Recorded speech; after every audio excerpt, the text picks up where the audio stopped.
Minha mãe me extorquia muito desde que conheço como gente. Sempre precisava de dinheiro e ao lado dela nunca alcancei nada, apesar de me esforçar, ser uma boa filha, me sentia ser incapaz de voo suficiente para ela. Então fiquei em busca de um romance. Isso já é algo extremamente complicado. Por quê? Olha só, isso é comum, tá, pessoal?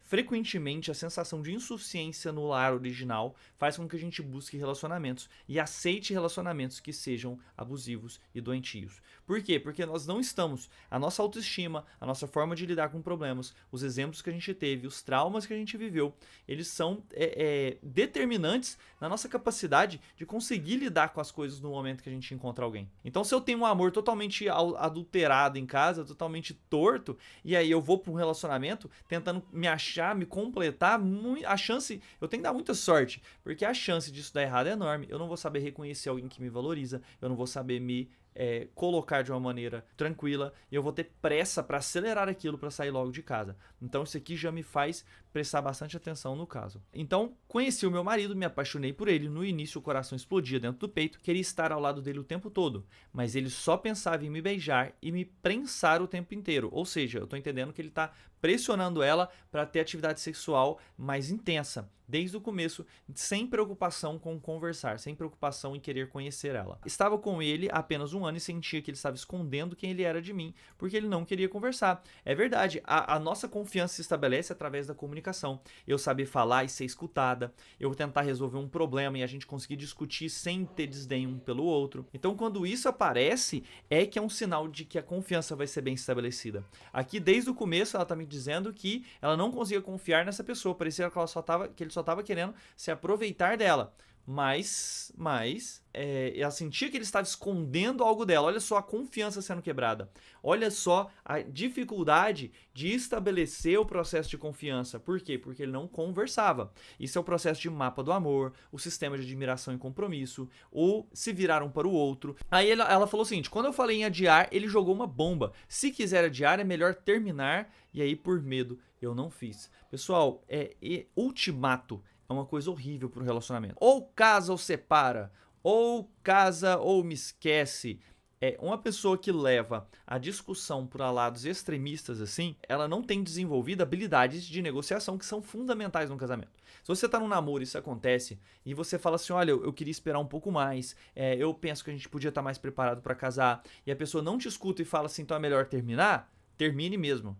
Tá? Termine mesmo, porque realmente esse tipo de ultimato é péssimo para relacionamento. E o namoro é justamente essa época de você notar se a pessoa tem ou não essas habilidades. Aí, como a pessoa tem uma dificuldade por conta do lar de origem, em que esse amor já era um amor de extorsão, já era um amor difícil de ser lidado, ela acabou aceitando isso.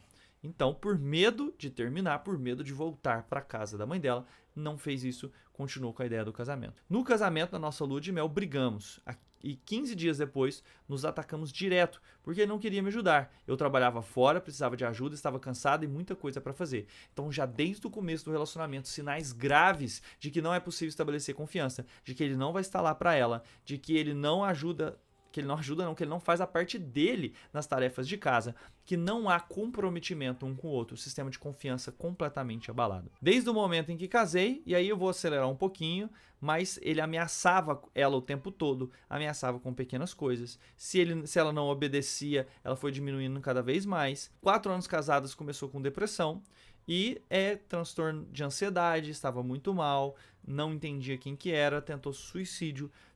Ficou 2 semanas sem conversar com ela depois que ela tentou suicídio, ficou chateado com ela.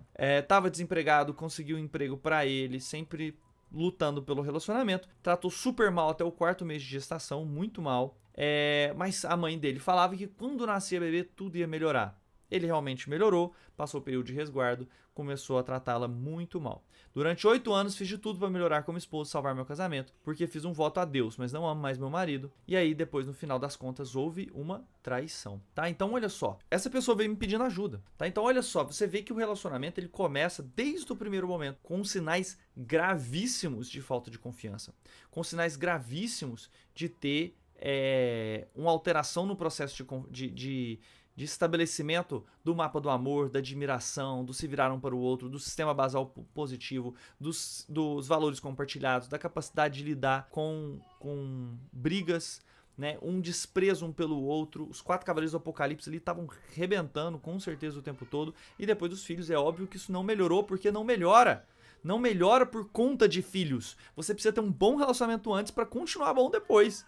Mas não melhora porque os filhos chegaram. Isso não existe, tá? A menos que você mude o seu comportamento. Você mudou o seu comportamento, pode melhorar o seu relacionamento. Então, nesse caso aqui, por que eu pedi para ela para eu poder conversar com vocês? Porque para mim é um exemplo perfeito de como que a confiança não foi estabelecida ao longo do tempo. Ela nunca sentiu que ele era verdadeiro com ela. E agora que ela quer sair do relacionamento, ele fala para ela que ele quer mudar. E aí eu pergunto, é possível isso acontecer?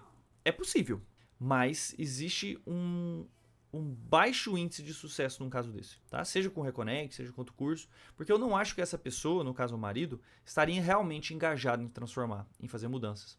E dentro de um relacionamento abusivo, em que há ameaça, em que você sente medo do outro, esse não é um clima de um relacionamento real. Tá? Então, assim, eu acho que no momento em que você sente medo do seu esposo, sente medo de realmente da sua integridade física, e ela me falou isso, olha só, tenho medo do que ele pode fazer. Tá? Então, se você está sentindo medo pela sua integridade física, você não está num relacionamento amoroso, você está num relacionamento de ameaça, num relacionamento abusivo. Eu acho isso extremamente grave. Eu acho que o primeiro ponto nesse sentido é você tomar alguma atitude que te mantenha segura, você e seus filhos. Primeira coisa, quando uma pessoa realmente gosta da outra, ela age de uma maneira a te fazer bem, a te colocar para cima, a te ajudar a melhorar. E quando as coisas começam a ir mal, ela precisa topar estar contigo numa jornada de melhora conjunta. Então esse é o primeiro ponto. Em que ponto que vocês estão em relação à vontade de entrar num esforço coletivo, os dois juntos, para realmente transformar esse relacionamento? Ou tá só você pensando nisso e o cara continua te tratando mal, te xingando e fazendo tudo? É possível melhorar um pouco você transformando sua atitude? Demais, você deixando menos tóxica a comunicação? Sim, mas é preciso que você confie nele também. E para isso ele precisa ser honesto, ele precisa ser transparente, ele precisa querer seu bem e ele precisa, no mínimo, estar disposto a melhorar o relacionamento. Tá? Então é possível que um relacionamento melhore sem que o outro faça o reconnect, sem que o outro faça terapia de casal? É possível, desde que o outro te queira bem, desde que o outro, no mínimo, ele goste de você. Se isso não acontecer, não tem como continuar o relacionamento. Infelizmente, nem todos os relacionamentos podem ser salvos. Essa decisão é muito individual, mas para mim, esse relacionamento tem uns sinais muito graves de ser abusivo e que você precisa decidir isso num lugar seguro, num lugar em que você se sinta completamente segura de ameaças físicas, eu tô dizendo, né, inclusive.